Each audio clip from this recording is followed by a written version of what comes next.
Deus. A paz do Senhor Jesus para os irmãos. Podemos sentar, queridos? Podemos sentar. Amados, nós vamos começar hoje um outro ciclo de estudos. Dessa vez estudaremos sobre os 10 princípios que regem uma igreja bíblica. Não é a IBT, por favor. São os 10 princípios que regem uma igreja bíblica. Como sempre, estamos baseados no livro de Atos dos Apóstolos. Os irmãos estão recebendo agora, tá? Essa apresentação é uma apresentação, foi o pastor Alan que elaborou e mandou imprimir. E nesta apresentação, a partir da página 7, estão os 10 princípios. E vamos começar hoje. Então, eu dividi esse estudo com o irmão Reginaldo. Ele vai dar a primeira parte, né, desses princípios, e eu entrarei em um outro domingo desses qualquer, porque aqui nós não estamos colocando dizendo tem que ser em tanto tempo. Não, vai ser feito da forma como tem que ser feito. É um estudo bíblico, então tem que ser feito com muito cuidado, com muito zelo. Então, não estamos muito preocupados com o tempo aqui não. Tá? Então, o irmão Reginaldo vai ficar à vontade, ele vai trazer o estudo para nós. Quando encerrar a parte dele, eu assumo a minha parte. Tá? Mas a partir da página 7. Nesta apresentação, nós temos tudo sobre o nosso ministério. A parte de história, a parte da nossa proposta, né? Como o pastor Aula fala, sempre nos faz questão de deixar claro, nós não somos uma denominação, mas temos uma proposta, e a nossa proposta ela é bíblica. Entende? Então, está tudo centrado desta forma. Então, vocês estão recebendo, guardem com muito carinho com vocês, tá? E vai ser também o nosso material de estudo a partir de agora. Reginaldo, por gentileza.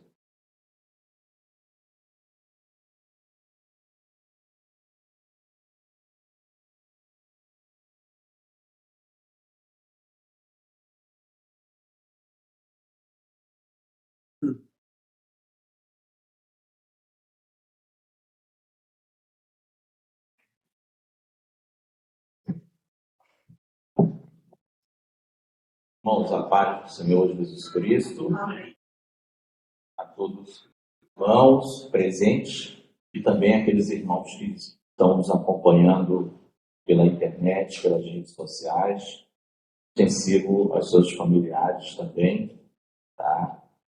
Eles que estão acompanhando esse estudo bíblico, conforme o pastor falou no início. Tá? Os irmãos podem ficar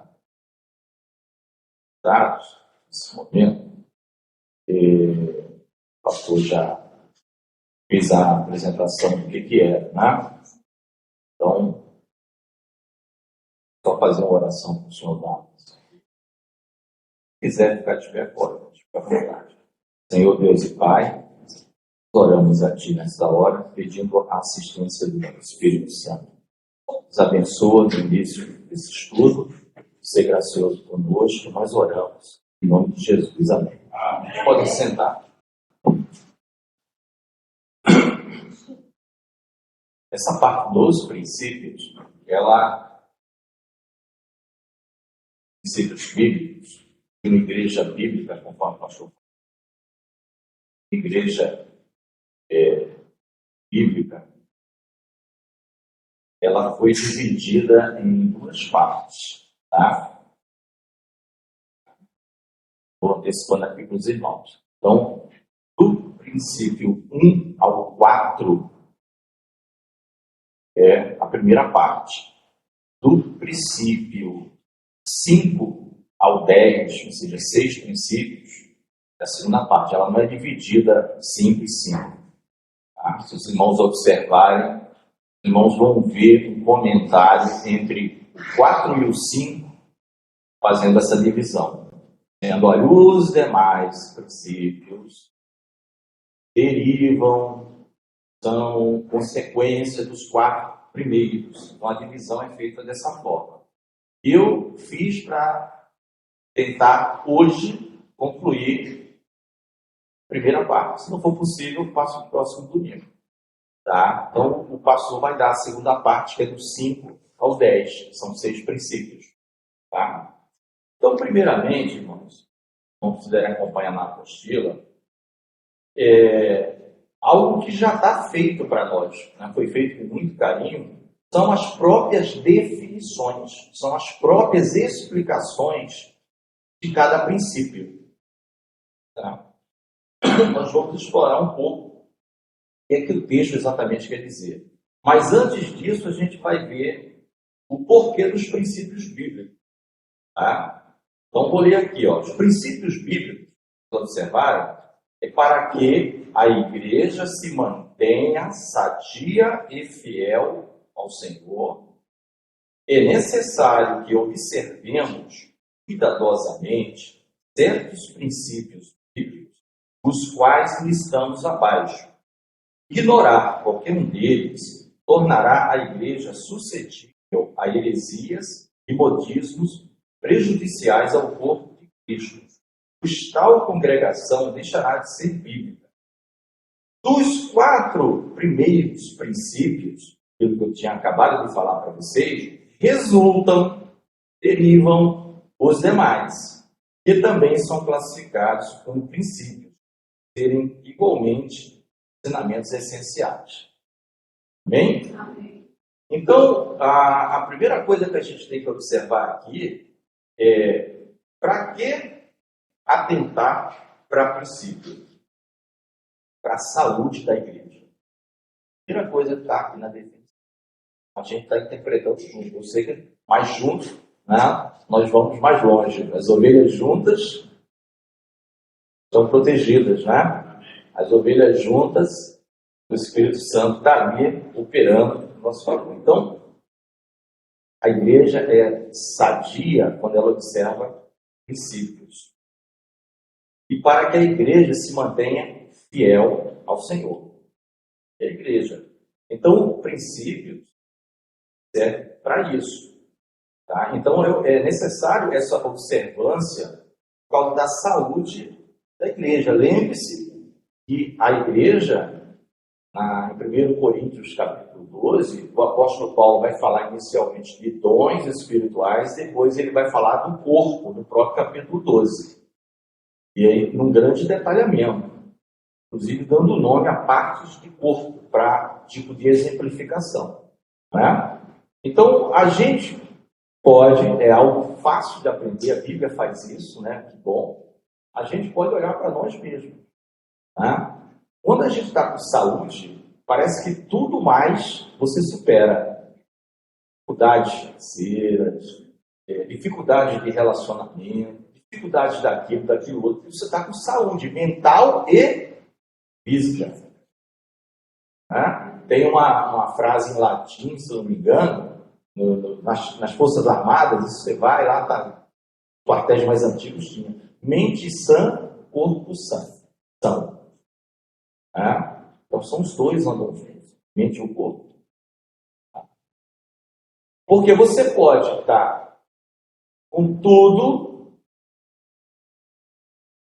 coisas que são acessórias, mas necessárias, mas com o corpo doente. Entendeu a dificuldade? Então, os princípios têm essa finalidade. Tá? Quando, aí eu marquei aqui as coisas importantes. Quando se ignora qualquer um deles, o importante é isso, qualquer um deles, não é todos, a igreja se tornará suscetível a heresias e modismos. Ou seja, usando linguagem do Velho Testamento, é uma rotura. Né? Se usava isso muito para muros, né? É uma rotura. Um buraco, é uma brecha. Vamos consertar as rupturas. Então, quando a igreja não observa princípios, tá, ela se torna suscetível a dar essas brechas e heresias podem, como a própria Bíblia fala, sorrateiramente. Ela não entra assim escancarada. Escancarada é fácil de ver. Você já coloca a mão só aqui. Nossa, é sorrateiramente. Nem espera o cupim estar comendo a madeira. Quando você vê, cai tudo. Tá tudo, poxa, mas parecia que estava tão firme.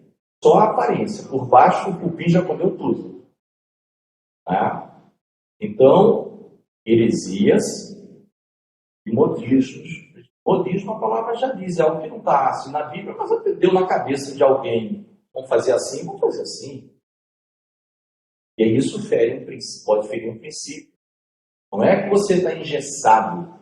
Os princípios vêm exatamente para isso, para que os atos praticados na igreja observem os princípios. Teoricamente, irmãos, isso vale para as leis humanas também. O direito.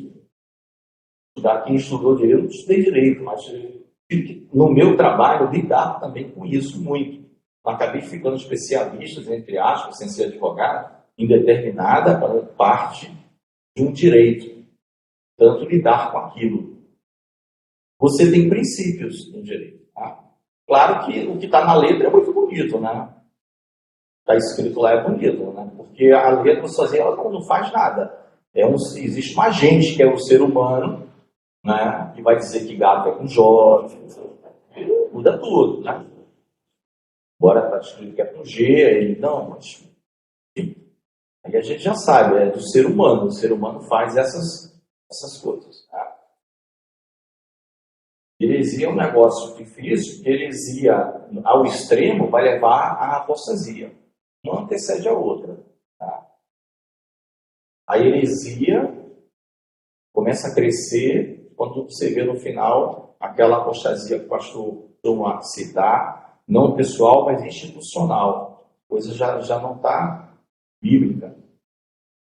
Estou gastando um pouquinho nisso, tempo, quer dizer, não é nem um princípio, estou gastando um tempo na própria definição da apostila que foi entregue aos irmãos, da razão da existência de princípios. Né? Isso quem deve conhecer muito bem é o irmão Carlos, que sempre fala dessa questão de princípios, principalmente como tem princípios no Antigo Testamento. Né? É toda a palavra inspirada. A lei não salva, mas os princípios, muitas coisas, tá? E que estão refletidas de uma maneira mais clara no Novo, mas muita coisa está lá. Você consegue aprender até melhor num caso concreto do Velho Testamento. É tipo um exemplo. Às vezes no Novo está citado apenas na língua portuguesa, tal, a gente não entende bem. Aí você vai para o Velho Testamento, vê uma guerra, uma situação que ocorreu no Velho Testamento, tem muito isso no Antigo, né? E não sei quem subiu contra não sei quem, você vai ver, está ali o princípio que o apóstolo Paulo, o Tiago, que o Pedro quis dizer, de uma maneira bem exemplificativa, é que ele quis dizer. Tá? Então a heresia, ensino perigoso. Inclusive existe na palavra Deus uma qualificação. Existem heresias e existe em algum lugar, tipo assim, heresias de perdição. E o apóstolo aprofunda. Isso não é uma coisinha simples, isso é tão grave que leva o homem à prática disso realmente à perdição. E perdição é apostasia. Já viu? E aquele abandono total. Você pode até estar com Bíblia, ter uma congregação, mas está só usando o nome de cristão. Não mais. Então, os princípios, ele vem para isso. Para que a gente, quando for fazer algo, seja, entre aspas, institucionalmente, como corpo, seja individualmente, a gente pensar, será que isso não fere? Em última instância, ao invés de dizer não fere o princípio, ele pode dizer, será que não fere a palavra de Deus? Né? Isso, tá? Então, quando a igreja deixa de observar essas coisas, que não são para decorar, viver, é a melhor escola, né? Você sai da faculdade, você faz administração, você faz economia, você faz design, essas coisas. Ali você aprende, mas quando você pratica, você vai ver como é no mundo real as coisas. Né? E aquilo fica automaticamente na nossa... Então, o primeiro princípio é ensinar a Bíblia pela própria Bíblia. Não é isso? Está escrito aí, é o primeiro princípio. tá? Ensinar a Bíblia pela própria Bíblia. Tá? Então, nós vamos fazer, nesses casos, cada princípio tem uma sequência de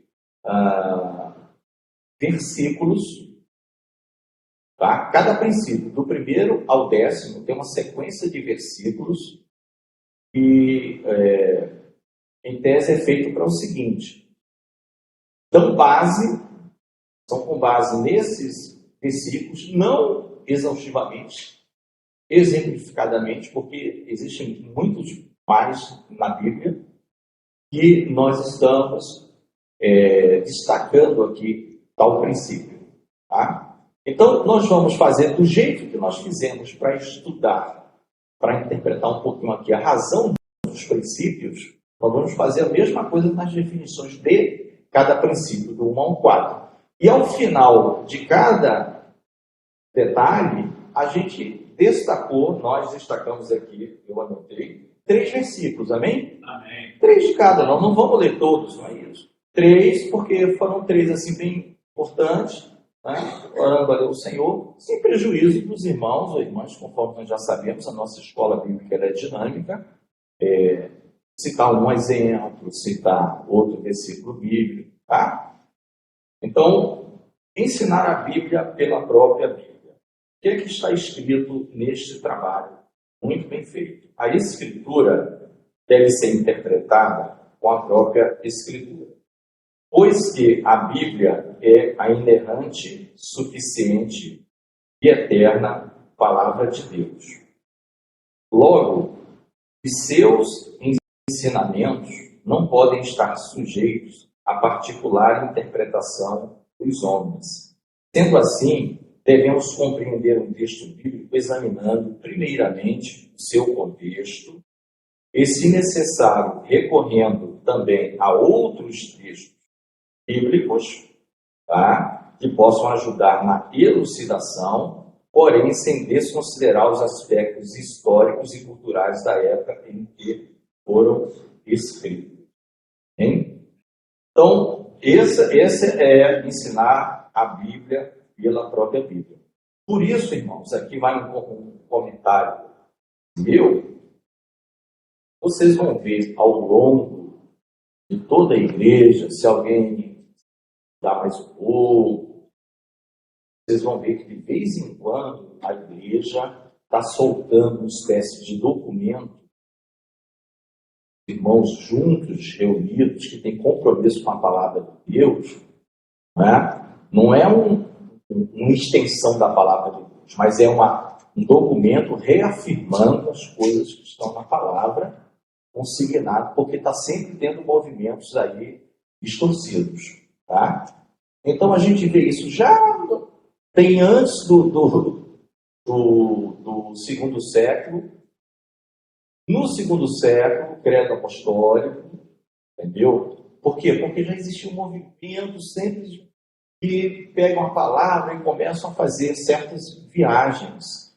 Aí vai o corpo de irmãos ali que tiveram contato, alguns com os apóstolos, os bispos da época. Tá? É importante os irmãos entenderem que a palavra, inicialmente católica, significa universal. Ela não foi usada hoje, ou de um tempo para cá, ela é usada com exclusividade por uma igreja. Mas quando lá atrás tinha esse nome católico, ela é no sentido, o nome católico significa universal, ou seja, aplicado a todo mundo. Importante é isso, porque alguém pode achar que é uma palavra exclusiva. Né? Hoje ela é usada com essa exclusividade, mas o significado dela não é esse. Tá? Então teve isso lá, tiveram algumas confissões depois da reforma, tá? Não que elas fossem no sentido de já para um lado ou para o outro. Existiam muitas afirmações ali, porque sempre existiam esses movimentos paralelos, tá? E podemos citar, por exemplo, mais recentemente, se eu não me engano, na virada do século, tanto do 19 para o 20, quanto do 20 para o 21, bem pertinho da gente, tá? Documentos feitos por pastores, tiveram certa repercussão, por causa dessas teorias aí liberais, desse progressismo aí que está bem escancarado no dia de hoje. Né? O pastor citou até exemplos, falando de coisas faladas aqui, tá? O pastor citou exemplos de irmãos e pastores da idade dele, ou até mais antigo que ele, né? Que as pessoas, valia a pena você ir até São Paulo, ir até tal lugar, ouvir o seminário com aquele homem explicando, e que hoje estão numa reinterpretação. Então, a importância da Bíblia para a Bíblia. Então, isso aqui não é novidade. Eu fiz essa introdução minha aqui para mostrar para vocês que de vez em quando o negócio reúne, vamos reunir. Muitas dessas reuniões, irmãos, levavam mais de anos para sair do porquê. Outras, tempo menor. Hoje em dia não precisa tanto tempo, dada a facilidade a que se tem, toda a humanidade tem acesso à palavra de Deus. Né? Então a Bíblia, interpretando a Bíblia, dando as explicações, ela é inerrante, é suficiente e eterna. Hoje está aí certos modismos, não é bem assim, que a Bíblia ela não é bem, vamos dizer, a palavra de Deus completa, é apenas alguns pensamentos, enfim. Existem diversas formas que estão sendo abordadas a Bíblia, né? Está virando quase que um anexo. Veja aí que tem mais documentos paralelos do que a própria Bíblia. Né? Então, um outro ponto que é interessante desse ensinar a Bíblia pela própria Bíblia é uma dica até dada para nós mesmos quando estiver lendo, né, que o Carlos já fez aqui, interessante, aqui da coisa, olha, o que está escrito antes, depois, né? Essa parábola aqui, ó, o que aconteceu antes? Ah, tem outra parábola. Opa, então vamos lá para o começo. Quando é que Jesus começou? Onde é que ele estava? Ah, estava na casa de alguém. Então começaria a sequência de parábolas, porque estão interligadas. Você tem que entender o contexto. Por que ele está falando aquela parábola? Não chegou solto no meio do deserto falando. Ele estava na casa de alguém, de um certo fariseu que o convidou, aí ele citou uma parábola, aí depois já citou outra, aí depois citou outra. Então tem um público-alvo, tem um contexto, entendeu? Para a gente ajuda a entender. Ó, vocês vão ver, muitas vezes, Jesus falando das parábolas, em que fica bem claro que o reino está sendo tirado ali naquele momento, verdade ali a Israel, está sendo dado a um povo que não queria nem saber de Deus, o povo tal. E você vai ver que é uma parábola atrás da outra. Está falando a mesma coisa de formas diferentes. E às vezes a gente lê isoladamente ali. Entendeu? Então é um exemplo do contexto. Para você observar a situação. E o outro que é dito para a gente não desconsiderar a situação da época. Eu separei 3 versículos, e aí, cadê o microfone? Já está por aí? Tá, né? Está para ligar? Eu vou pedir para o irmão abrir em Provérbios 30, 5 e 6. O Carlos está com o relógio? Tem hora aí no computador? Não, tem hora no meu computador. Vamos usar quando for perto de cá. Mas tem um relógio, vou botar celular. Perfeito. Tá? Provérbios 30. Primeiro, é até um provérbio meio desconhecido por muita gente, por causa do autor. Vocês já viram quem que escreveu? Todo provérbio de Salomão, mas quem escreveu? Agur. Agur, filho de Jaque, o oráculo, e ele disse a 2 amigos dele, a um varão chamado Itiel e ao Cal. Provérbios 30. Interessante, eu sei que não tem a ver com a obra, mas esse versículo eu gosto muito. Esse provérbio eu gosto muito, porque tem um texto bem interessante no 8, que diz assim, a partir do 7. 2 coisas te pedi, não me negues antes que morra. Afasta de mim a vaidade e a palavra mentirosa. Não me deixe nem a pobreza, nem a riqueza, mas me mantém do pão da minha porção acostumada. para que, porventura, de fato, ou seja, tão rico, eu negue e diga, quem é o Senhor? Tão rico, tem problema. Não, você tem um negócio que é feito lá em Londres, tem problema, pega amanhã. Tem avião agora à noite?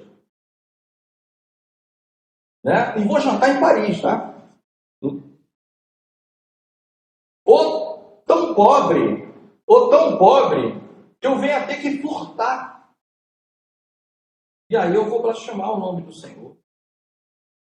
Entendeu? Então, não tinha nada a ver com a aula de hoje, mas é porque calhou aqui, exatamente, eu gosto muito desse versículo.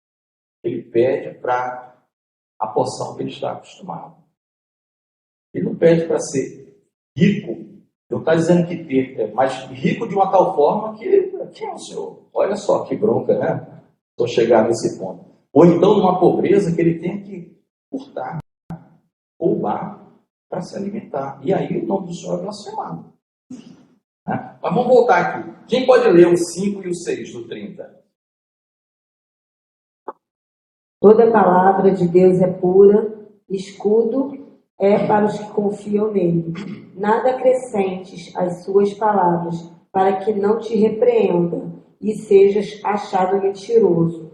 Amém? Então, irmãos, o início do versículo já você mata tudo. Toda a palavra de Deus é pura. Toda.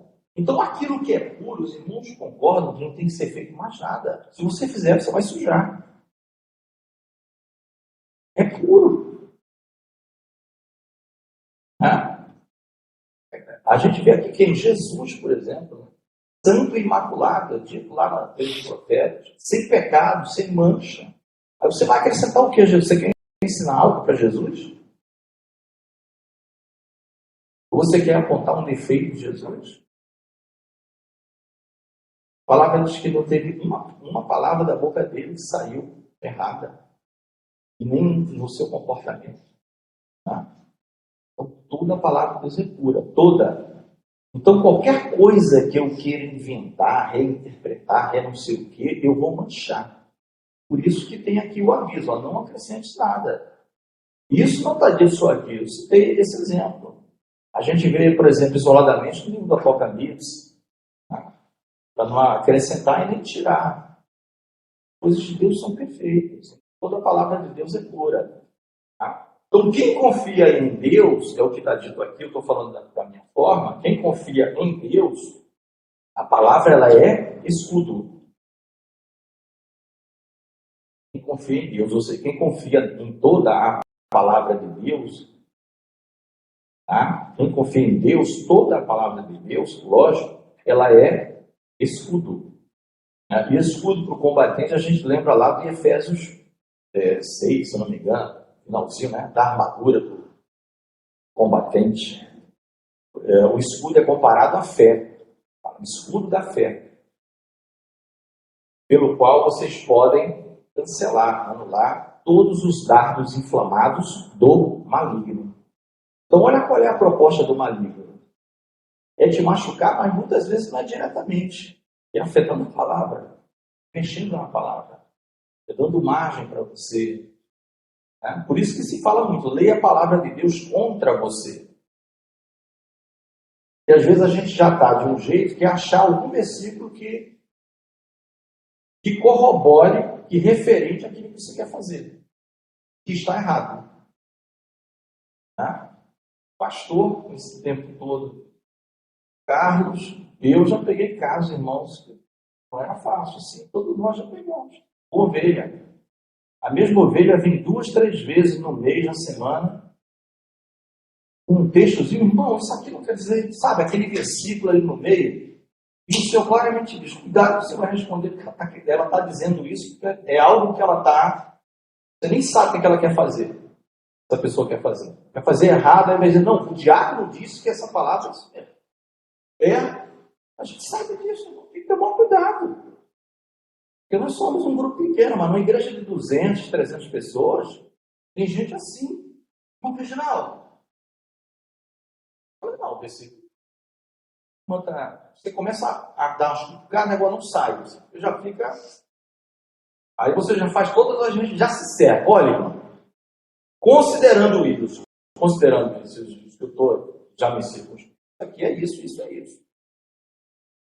Aí você pensa que resolveu. Na semana seguinte a pessoa vem de novo com outro versículo. Você já sabe, ela quer fazer alguma coisa, está só esperando um aval do diácono para cima. Está só esperando um aval. Tá? Está só esperando um aval, porque o Espírito já disse para ela que está errado. Vai lá e quer um aval. Não, o diácono falou. O pastor disse que sim. Isso de maneira indireta, hein?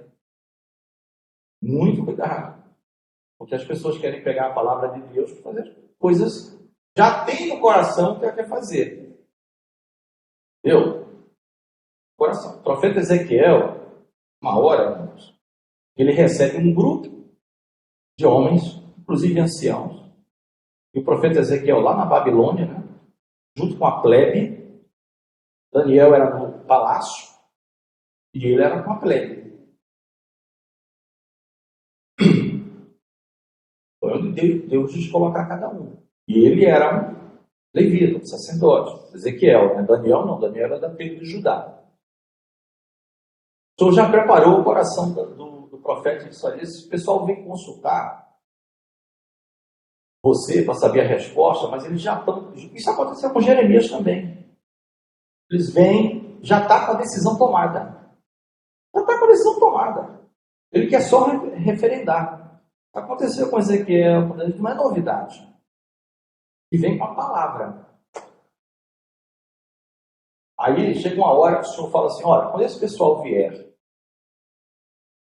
cheio de ídolos no coração me consultar, eu vou responder a ele de acordo com a multidão de ídolos que eles têm no coração. Eles, no dia do juízo, não vão poder negar. O Jeremias era se descia ou não ao Egito. Não era para descer ao Egito, depois que da cidade tomada. Não era para descer ao Egito, era para permanecer em Jerusalém. Não só desceram ao Egito, como levaram Jeremias à força para o Egito. Não só desceram ao Egito, como levaram Jeremias, que já não era mais aquele menino, que o Senhor, no passo de uma criança, no capítulo 1, agora já era um ancião, levaram ele. Ele era um homem manso e não resistiu. Ele foi, não precisa arrastar. Mas ele não foi porque quis ir. Deus sabe disso. E tanto é que Deus usou ele no Egito, lá em Táfnis. Ele profetizou lá. Então, irmãos, a palavra de Deus é pura. O pastor quer falar, microfone.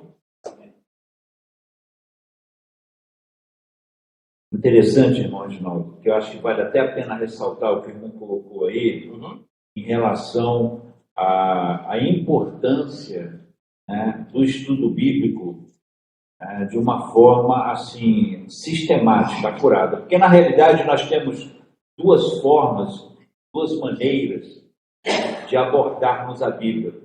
A primeira delas de uma forma bem superficial, fazendo aquela leiturazinha, desculpa, sem vergonha, onde você lê, cumpre tabela. Como se estivesse, ótima expressão, cumprindo tabela, né? Como se estivesse lendo no jornal. Eu acho que o jornal a gente lê até com mais atenção, ou então uma revista de fofoca. E a outra forma de nós encararmos e abordarmos a Bíblia é fazermos um estudo mesmo, tomando a palavra de Deus e estudando. Para isso, para que isso aconteça, demanda tempo, você precisa investir nisso, né?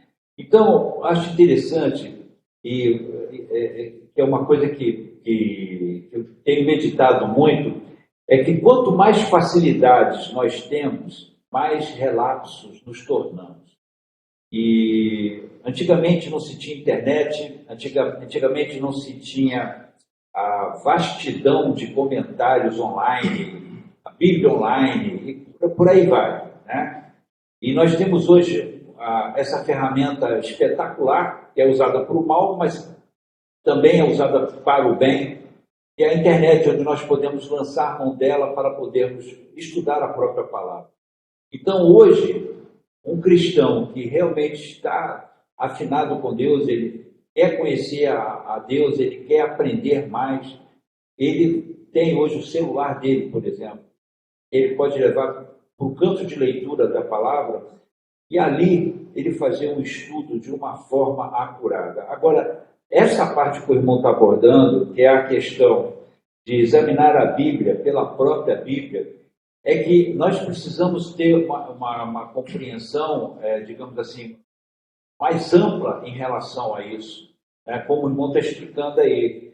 A regra básica, né, da hermenêutica bíblica mais elementar é exatamente essa. E quando você quer compreender a Bíblia, você busca a resposta na própria Bíblia, porque é o único livro que tem autoridade para falar de si mesmo, de si mesma. E um outro detalhe importante, que já foi abordado aqui, o irmão também abordou, o Carlos já falou também várias vezes aqui, é a questão de quando você tem alguma dificuldade no texto, antes de você ser tentado a buscar uma resposta em um comentário, amplie essa leitura, ou para baixo ou para cima, isso aí, ou buscando em outros livros, e deixa o comentário bíblico como complemento daquela informação. Porque a Bíblia vai te responder. Amém. Então, é importante isso. E o irmão acabou de ler agora, nesse capítulo 30 de Provérbios, versículo 5, que toda a palavra de Deus é pura e é um estudo para nós. Tá? Irmãos, vou encerrar com isso. Eu tenho conversado com muita gente, mas muitas pessoas mesmo. E a gente percebe como as pessoas estão rasas, né, em relação à leitura da Bíblia. E aí elas facilmente se tornam presas nas mãos de Satanás, são engodadas por ele. Né? Eu tenho, infelizmente, visto tantas situações nesse sentido. Irmãos sinceros, irmãos que querem caminhar, né? Não estou falando que eles não são, não usam de sinceridade, não, são sinceros, mas estão rasos no conhecimento bíblico. E aí são presas fáceis na mão de Satanás. Então, como o texto que o irmão acabou de ler agora aqui, Provérbios, tá? Se nós não nos aplicarmos no estudo da palavra, ela jamais se tornará o nosso estudo. Ler a Bíblia como se lesse um jornal não vai surtir o efeito esperado. Né? Porque se você estuda a Bíblia, você medita nela e você recebe dela toda a informação necessária para que você não seja presa nas mãos de Satanás. Então, acho que vale a pena ressaltar isso mesmo, tá? Porque o irmão começou a falar sobre isso, e eu acho que é importante que nós venhamos a entender esse fato. É um fato, irmãos. Se vocês não lerem a Bíblia da forma correta, pouco efeito ela fará nas suas vidas. Amém. Amém. Pura, né? É puro, perfeito. O outro texto é 2 Timóteo 3, 14 a 17. Eu vou ler, tá? Só esperar um pouquinho para os irmãos manusearem. Segunda carta do apóstolo Paulo ao Timóteo, no capítulo 3, é um texto bem conhecido, 14 a 17. Diz assim: Tu, porém, permanece, diz Paulo falando para Timóteo, tu, porém, permanece naquilo que aprendeste e que fostes inteirado, sabendo de quem o tens aprendido, que desde a tua meninice sabes as sagradas letras, que tinham até então, que podem fazer-te sábio para a salvação, pela fé que há em Cristo Jesus. Toda a Escritura, divinamente inspirada, é proveitosa para ensinar, para redarguir, para corrigir, para instruir em justiça, para que o homem de Deus seja perfeito e perfeitamente instruído para toda boa obra. Hein? Não é fácil. Parte o pastor já acabou de explicar, é a defesa contra os ataques, e parte é a parte proativa nossa, as obras que temos que fazer. Você tem aqui você conhece na palavra de Deus o que é que agrada a Deus fazer. Parte defensiva e a parte ofensiva. Hein? Então toda ela é inspirada, proveitosa. Você vê que o foco maior é a salvação, e o homem de Deus ele é instruído para toda boa obra. toda bola. Então está aqui na palavra. E por fim, para terminar esse primeiro princípio, eu vou pedir para alguém ler 2 Pedro 1, 20 e 21.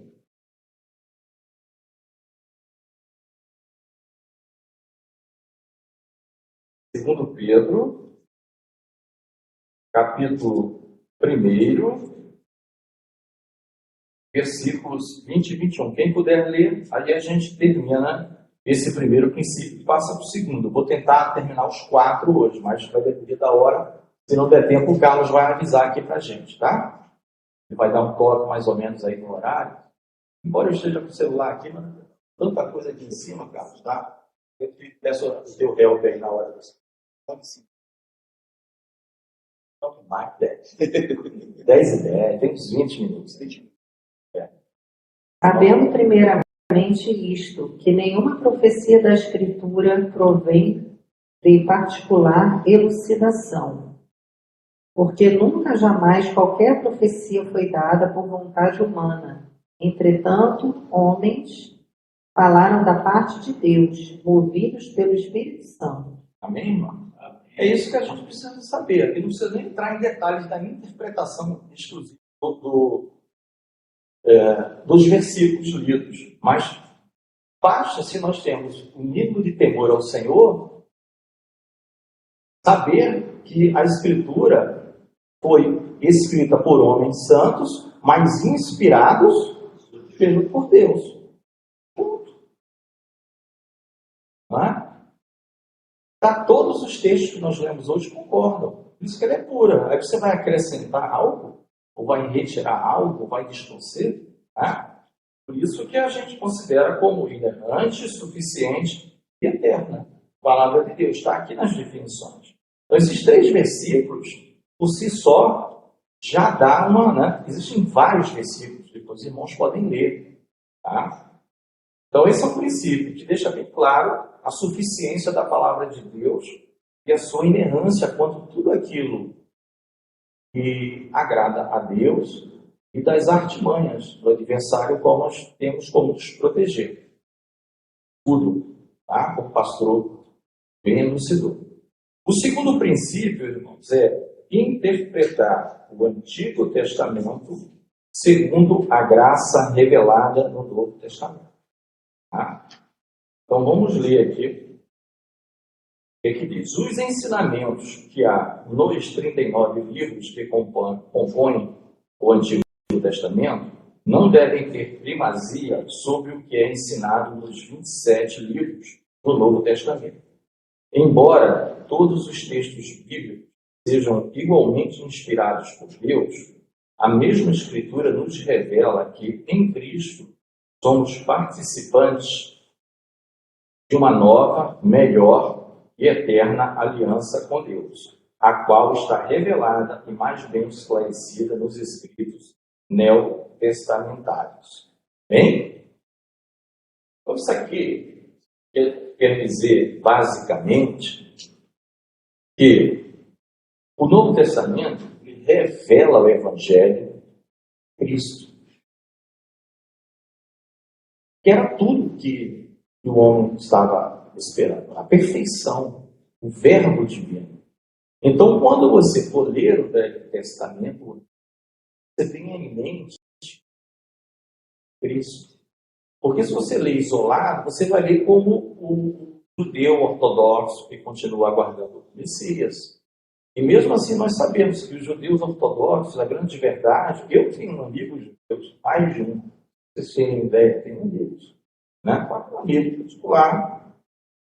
Eles sabem quem eu sou, já até levei uma vez na igreja evangélica, mas eles, uma vez um me confessou, Reginaldo, eu não tenho como sair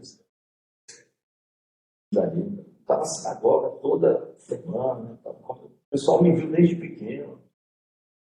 Então, Cristo é para judeu, né? Trato sempre com carinho, esperando que um dia o Espírito Santo. Porque eu acho que ele entendeu, tá? Fala comigo, um deles, né? Um deles. Tem um que é rabino. É rabino, mas conversa comigo. No trabalho, quando eu trabalhava, eles conversavam comigo. Eles, basicamente, irmãos, eles ficam na Torá. Essa é a grande verdade. Tá? Eles ficam nos 5 livros. Nem o Antigo Testamento eles não. Porque começa a ler os profetas, só tem palavra contra eles, quase. Começa a ler os profetas, só tem palavras batendo eles no leito. Ficam na Torá. E na Torá eles têm tudo. Não, o Messias está aqui na Torá, está tudo na Torá. E aí tem um programa anual, acho que eu já contei para vocês, mas posso repetir. Tem uma programação anual do Ano Novo Judaico, o Ano Novo Judaico. Quase sempre acontece aqui entre setembro e outubro. Tá? Cada ano. Acho que ele está no ano 5.778, se não me engano. Por aí, tá? Contagem dele. Nós já estamos aí, em termos de, se fosse contínuo, né? 6.000 e um quebradinho, um pouquinho mais de 6.000, né? Seria 4.000 anos antes de Cristo, 2.000 e... Eles estão com 5.770, contagem é um pouco diferente. Então, o ano novo dele, eles dividem por semana, a Torá, são 52 semanas, né? No ano? 52 semanas. Então, eles dividem a Torá em 52 partes. Cada semana é lido do Gênesis até Deuteronômio. Mas todo ano é repetido. Aí vai um preletor diferente, uma exposição, a mesma coisa todo santo ano. Tá? E a palavra que é trazida chama-se Parashá. Então o judeu, ele ligava para mim e dizia: Reginaldo, eu vou trazer a Parashá de quinta-feira. Como é que você interpreta esse texto aqui de Números? Olha, do ponto de vista cristão, isso aqui eu vejo sempre Cristo, tal. Não, pois é, mas não posso falar de Cristo. Dificuldade, né? Repassa todo ano. Você vê pelo menos um princípio, alguma coisa que Deus... Mas é isso que eles fazem. Né? E nós temos essa nobreza aqui, que está dito no princípio. O princípio está dizendo o esclarecimento de Cristo, e a gente lê o Antigo Testamento com essa luz agora. Entendeu? A diferença? Nós temos uma nova e eterna aliança. Que lemos em Hebreus, nós estudamos tanto em Hebreus isso, naquelas 22 encontros. Essa eterna redenção, nova e eterna aliança, Cristo como sumo sacerdote, é muito superior. Tá? Então, para mostrar isso, destaquei também 3 textos. Eu vou pedir para o irmão ler Jeremias 31, de 31 a 33.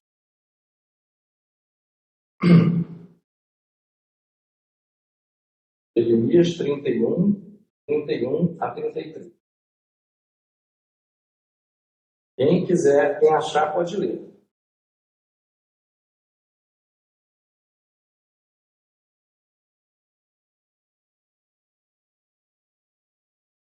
Eis que dias vêm, diz o Senhor, em que farei uma aliança nova com a casa de Israel e com a casa de Judá, não conforme a aliança que fiz com seus pais, no dia em que os tomei pela mão, para os tirar da terra do Egito, porque eles invalidaram a minha aliança, apesar de eu os haver desposado, diz o Senhor.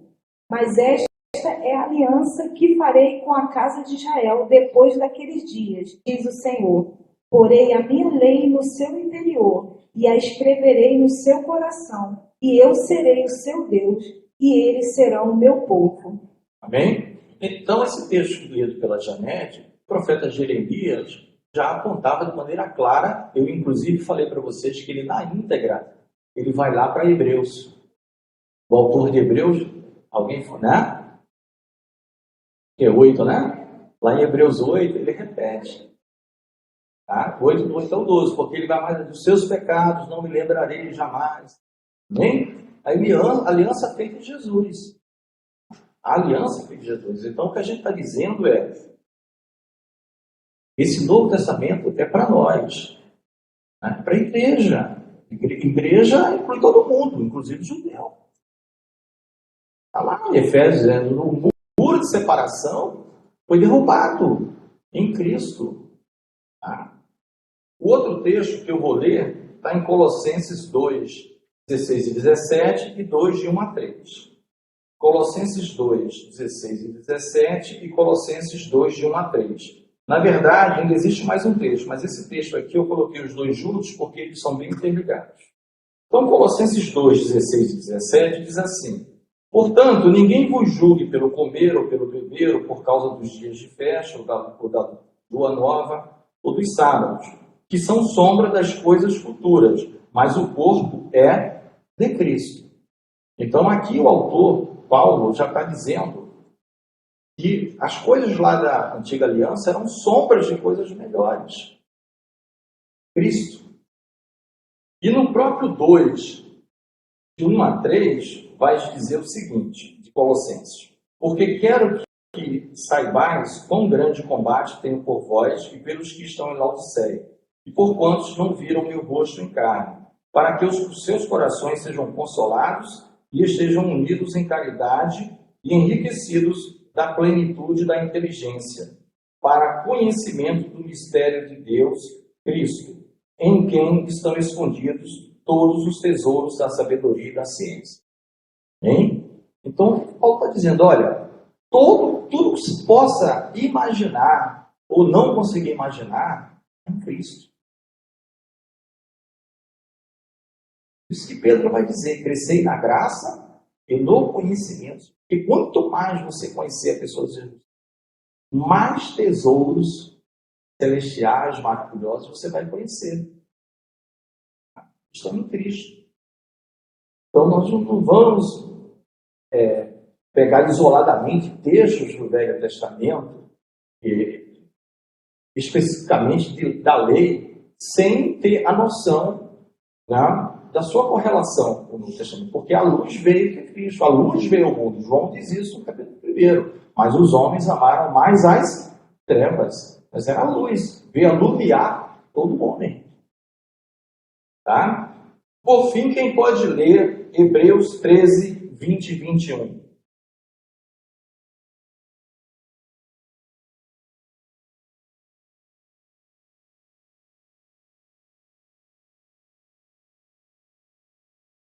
Hebreus 13, aí a gente vai terminar. O pastor no preâmbulo já tinha falado que poderia usar então mais de para não ficar corrido e a gente dá os outros dois espremidos. Aí eu termino no próximo domingo, o 3 e o 4, e o pastor depois prossegue com 1, com 2, quantos domingos ele achar.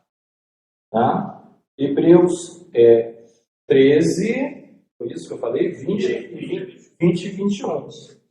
Ora, o Deus da paz que tornou a trazer dentre os mortos a Jesus, nosso Senhor e grande pastor das ovelhas, pelo sangue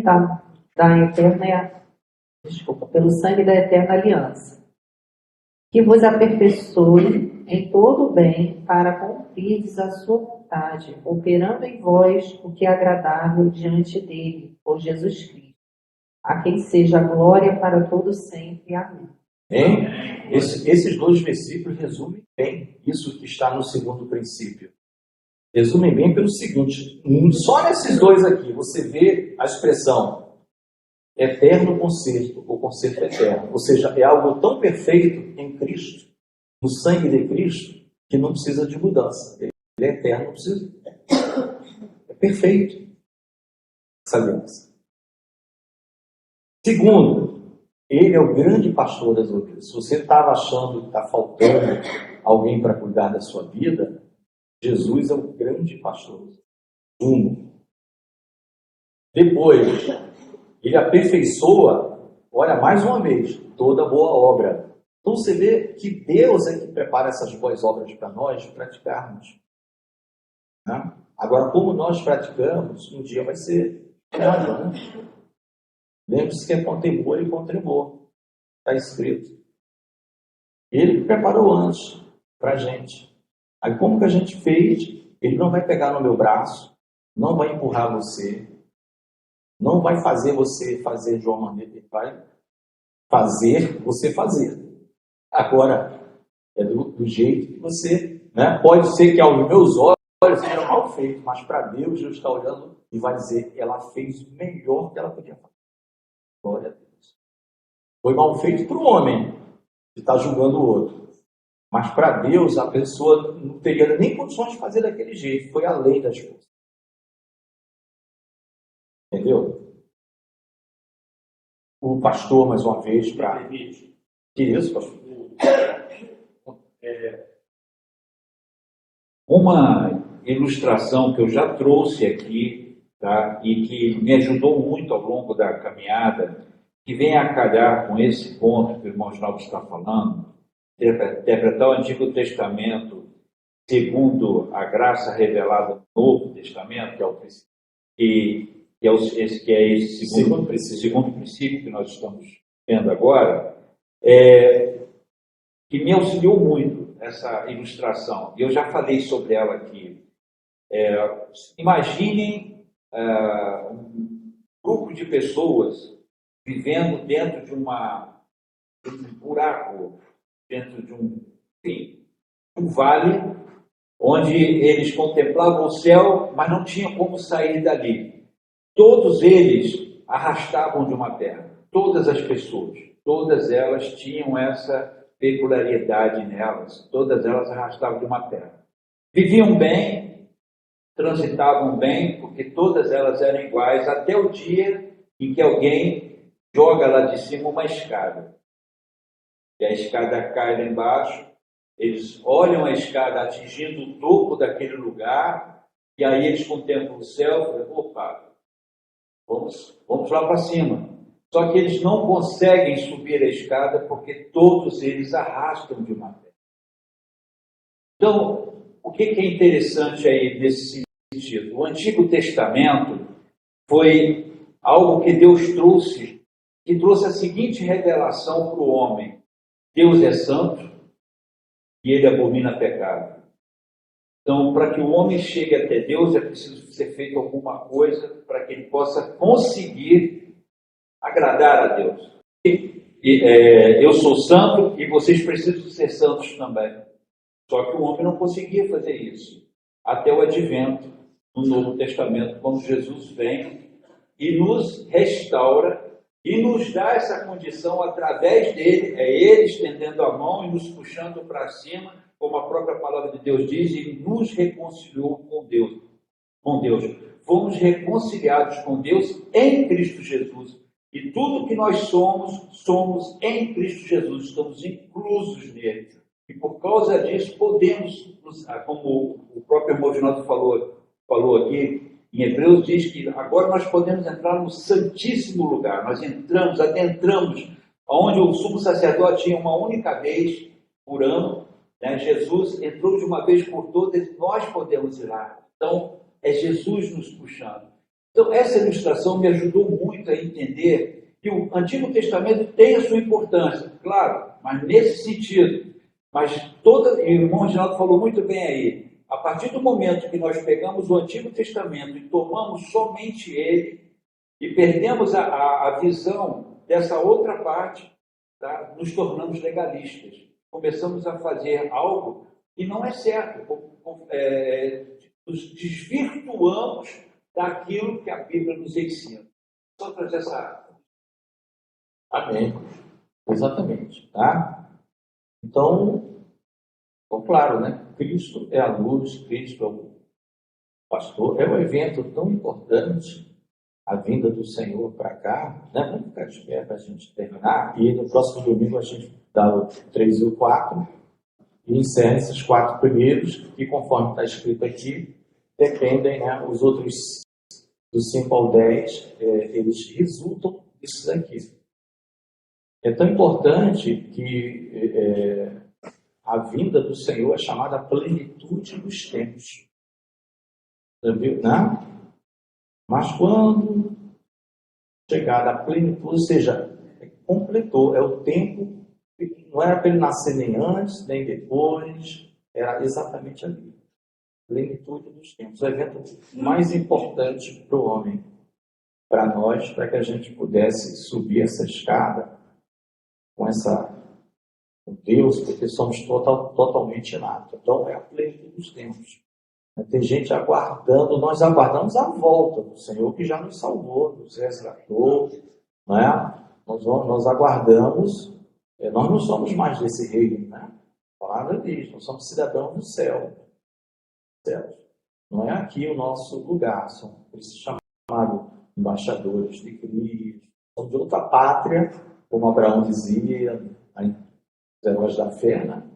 Outra pátria, ele passou a não ter medo mais de caminhar segundo as orientações de Deus, porque ele entendeu, né? Ele vislumbrou cidade que não é deste mundo, arquitetada por Deus, preparada por Deus, né? Para ter habitantes. E esses habitantes são os que creem no seu Filho.